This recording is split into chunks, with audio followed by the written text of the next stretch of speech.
So why has DNA emerged as the paradigm for scientifically defensible forensic science? Well, a lot of it has to do with the fact that it is now more accessible. And this is in large part due to the Human Genome Project. The complete DNA instruction book is called The Genome, and it contains about 3 billion bases and about 20,000 genes on 23 pairs of chromosomes. In 1990, the U.S. Congress established funding for this project, and it took them 13 years and almost $3 billion to do this. Understanding the enormous complexity of DNA, those endless stream of molecules alternating between those simple base pairs in a long unbroken chain, that can help you understand why it took them so long to get this straight. Having the essentially complete sequence of the human genome is similar to having a manual for the human body. I like that quote. That's one of the founders of this study. Why do it? Well, number one, it'll pay for itself many, many times over in two basic ways. It will help us develop highly effective diagnostic tools and boutique drugs, if you will, or ways of treatment.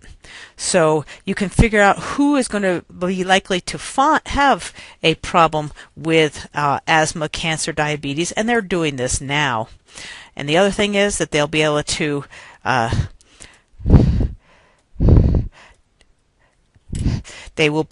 to design drugs that are targeted towards your genome.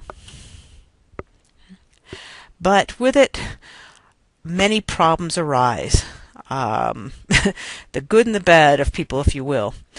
Most scientists agree that the genome should remain free to all human beings, even though we spent $3 billion to do it. And every new data that is found is posted almost immediately, every 24 hours. Now, private companies have filed thousands of patents now, and they have not been acted upon, so we don't know how much of the genome can be used freely for commercial purposes. But everybody's heard of the designer baby, the whole idea of figuring out what color eyes and hair and teeth and all sorts of. Wouldn't you like to have it so that your baby would not have to suffer cancer? But it's kind of like Dr. Seuss. We'll all end up with stars on our bellies, and that which was rare and coveted will become commonplace. The cost of DNA has gone down, oh my gosh, unbelievably, 90% because of this Human Genome Project. And the time it takes to sequence has sped up incredibly because of this project. What they do is they take smaller and smaller pieces, and in criminal cases, they're able to analyze it using only 13 loci. So now science is caught up to TV instead the other way around. This whole little thing about taking a mouse swab in the inside to collect uncontaminated cells, they've been doing that on TV for many, many years, and now we can do it using short tandem repeat technology. There are 13 different areas they look, and I would like you to know this. Right. And you 1 in a billion. Remember, there are 6 people then who have the same loci, but it is still pretty darn good fingerprinting. What do we do with them? Well, in the past few years, they have been used to identify unknown people, such as the victims of 9/11, victims of the Holocaust, children of those murdered in Argentina in the 70s, unknown soldiers, and this is, I'm afraid, more, if you will, more of the frivolous, well, not frivolous to them, but profit-making. The NFL uses it to tag their memorabilia, and the Summer Olympics used an Australian athlete in the ink, his DNA, to figure out which was one of the kind souvenirs. You know, who's going to test it? Give me a break. Anyway, DNA banks for endangered animal species and even plants. Plants have a unique DNA, and I guess it was about 7 years ago or so that they were able to use a tree's DNA to link murderer to a murder scene.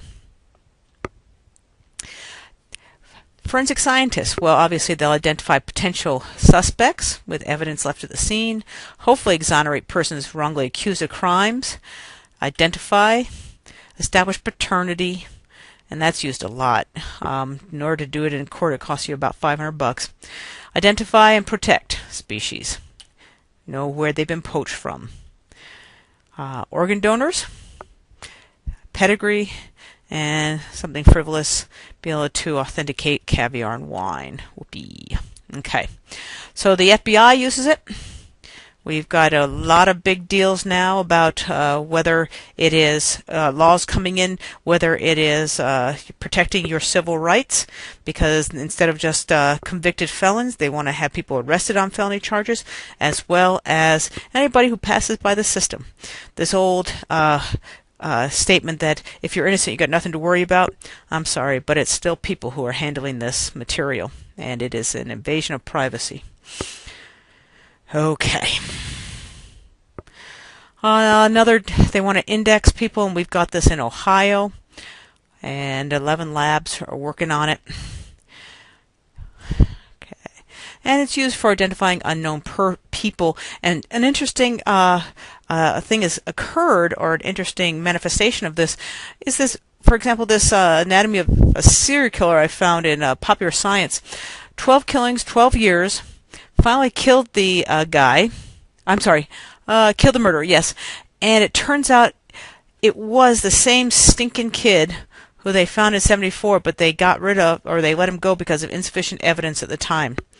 And that would not occur today, presumably. And one of the biggest things was they were also able to identify 2 of the victims who were runaways. And it took him 20 years to get the technology to do this. And this brother had never stopped searching for his poor sister. Here are the real bones people. If you ever watched that TV show, these guys look at old bones for DNA, and it's not, there are 2 different kinds of DNA. There's stuff that's inside of a nucleus of a cell, and these are unique except for twins. And then there's also, and forgive me, but I only see this in print, so it's hard for me to pronounce, mitochondrial DNA, mtDNA, and this is matriarchal, and you share it with your siblings, so it may not be able to tell exactly who you are, identify you, but it will tell a victim's family where you're from. And this is in Texas. And what's interesting is the Justice Department has found that we've got a lot more serial killers than we thought. We've got 40,000 sets of unidentified human remains, and most of those are murder victims. And they're thinking now that instead of 180 victims a year by serial killers, we may be up to 1,800. And Jiminy Christmas, 100 serial killers, like 2 per state, are on the loose. Male serial killers, and this is over a 9-year period, so these guys move around, bide their time. They average 6 to 11 victims. Females, about 7 to 9, so not that much different. A tighter range, of course, but they were primarily as healthcare workers, and not the violent kind of murder. I guess that would tend to tell me that they're more poisonings and suffocations. Lovely, but these are the guys that get caught, and they seem to be able to walk around us for very long periods of time. And unfortunately, one of the reasons is they prey on people who people don't really look for, like runaways, transients, prostitutes. It's very sad.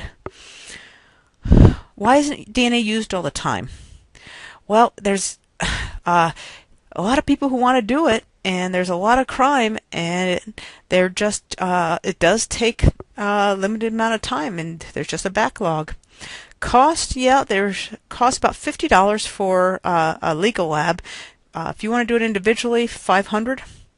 And there are not many crime labs that are capable of doing it. They are getting help from the Justice. Allotted money between 2004 and 2008 is quite a lot. Okay. Ohio got $10 million in this period of time. They do use it for property crimes also.